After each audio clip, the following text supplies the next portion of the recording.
Hello and welcome to the Tea Party Hardy channel for the review of The Right Stuff, which is on Disney Plus. For those people that always go, where'd you see it at? Disney Plus. Okay, this is a TV show, not the movie.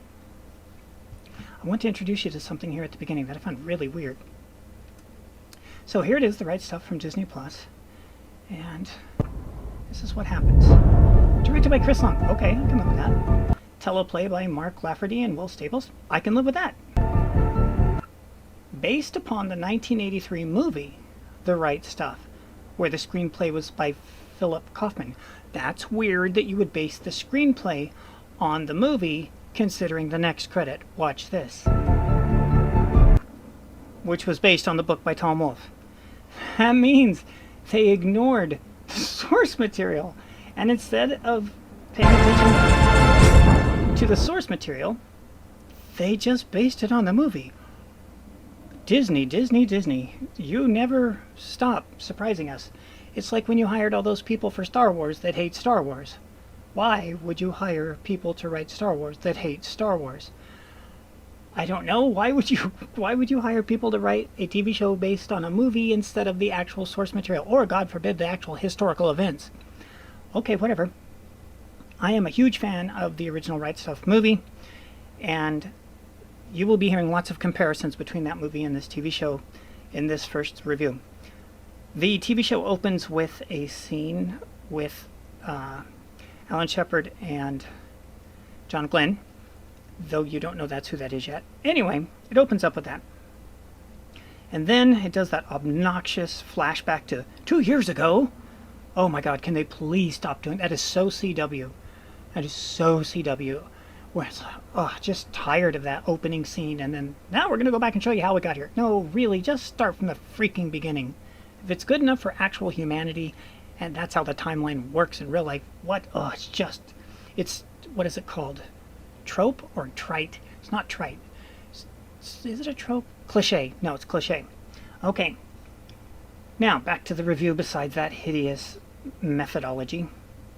The actors are cast far younger than was the cinematic release. That's annoying too. It's like, so nobody ever gets out of their 20s in Hollywood anymore? Apparently not. The character of Alan Shepard in this version couldn't be any more different than the Alan Shepard in the original. I mean, there's like no connection to them at all. I also don't remember, it's been a while since I've seen the original. It was like 3 or 4 years ago since I watched the original again. I don't remember Gordo Cooper being separated. He seemed to be doing pretty good with his wife, as far as I recall. Because you just remember that scene with the top down. It was really good. Gordo Cooper had some great lines in the original movie. Gus Grissom looks somewhat similar to the Gus Grissom in the original movie, thus somewhat similar to the real Gus Grissom, except once again, probably 10 years younger in the casting. Disney likes that baby face, apparently. Alright, what else do we have here? The tone. Well, because you changed Alan Shepard so much, John Glenn, not too much. This production makes it somewhat similar to the John Glenn in it, but I mean, the actor who plays John Glenn in the movie is, I can't remember his name right now, but you'll know him. He's Westworld, The Truman Show, lots of stuff. A brilliant actor, pain in the tushy human being, but brilliant actor. And then the guy they have in here, it's like, wow, that's just, you don't want to have to walk in those shoes to either be the real John Glenn or to be the actor who did it in the other movie. Ouch. But he does the best he can. And if you isolate it and just go, well, I'm just watching this and reviewing it, okay, he does okay.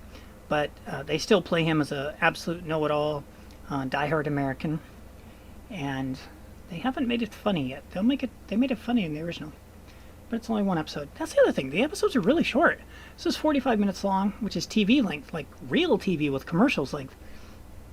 The next one's a little bit longer, and the next one's like 50 minutes longer, as in it's 50 minutes long, and it's like, wow, that's, for cable, that's like, it's Disney, I guess, where like The Mandalorian was 22 minutes, 40 minutes, they were just all over the place in timeline. Just, I don't mind a little bit of flexibility, but dang, somewhere like within a 10-minute range is helpful. Okay, so the tone's way different, the actors are way younger than they were in the original. So I don't know how that compares to real life, because my main knowledge of the 7 astronauts does come from the original movie, and I just never really cared that much to look it up beyond that because the movie was so good and it's just kind of not my thing. What else? We have not been introduced to some of the folk that are in the movie. The fellow that's the test pilot, I can't remember his name all of a sudden, but anyways, I read somewhere in a review that he's not even going to ever show up in this. Like, okay, that's weird. But then again, they were using Tom Wolfe's source material. They were just basing it on the movie, which is just, that is kind of unacceptable. Talk about copying off somebody else's homework. Oh my gosh. Anyways, was it any good? If you isolate it into itself, it's okay. If you compare it to the movie, no, it's not, because the movie's brilliant and it's not a fair comparison. They didn't even come more close. If you saw the original TV show Roots and then you watched the History Channel, I think it was History Channel's version. Anyways, they did a new version of it.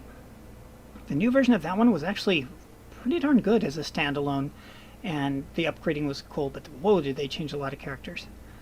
But it was a worthy watch alongside of the original. This one, I'll watch a couple more episodes and see how it goes. But it's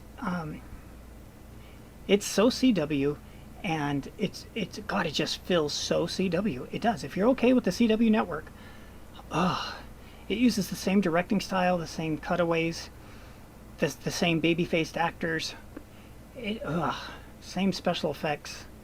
I don't know. I'm not really feeling it yet.